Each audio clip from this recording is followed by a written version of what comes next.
বিদ্যুৎ বন্ধ করে এখানে ককটেল ফুটিয়ে এনসিপি পদযাত্রাকে ঠেকাতে চেয়েছিল। আমরা বলবো স্পষ্টভাবে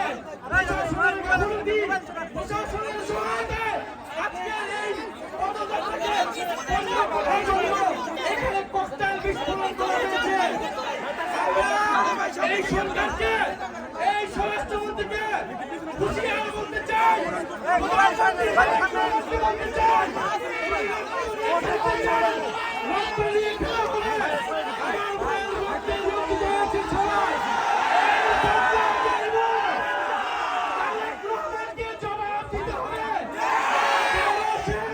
নিরাপত্তা নিশ্চিত করতে পারে নাই,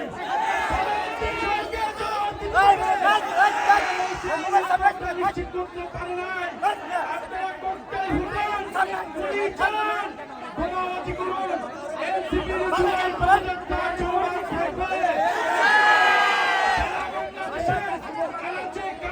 প্রত্যেকটা উপজেলায় আমরা জুলাই পদযাত্রা নিয়ে যাব, জনমতের গণনায় বাস্তবায়ন করব, হত্যাকারীদের বিচার নিশ্চিত করব এবং সীমান্তের সুরক্ষা সহ তরুণদের কর্মসংস্থান সকল দাবি আমরা নিশ্চিত করব।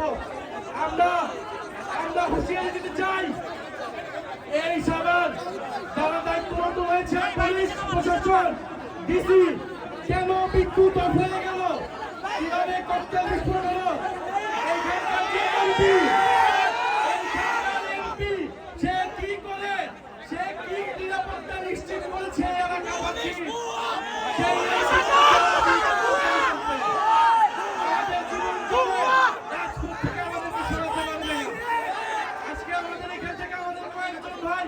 গুরুতর আহত হয়েছে।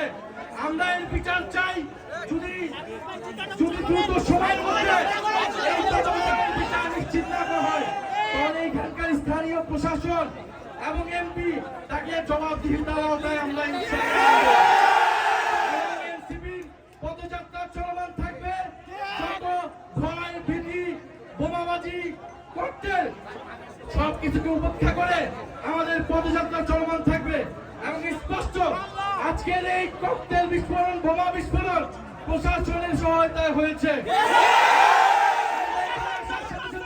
কেন বিদ্যুৎ বন্ধ করে দেওয়া হয়েছিল, বিদ্যুৎ বন্ধ করে দিয়েছিল, স্পষ্টভাবে আমাদেরকে খুন করার পরিকল্পনায় এখানে বোমা বিস্ফোরণ করা হয়েছে। বিচার চাই, কোন সন্ত্রাসীর ঠিকানা এই সাভারে হবে না।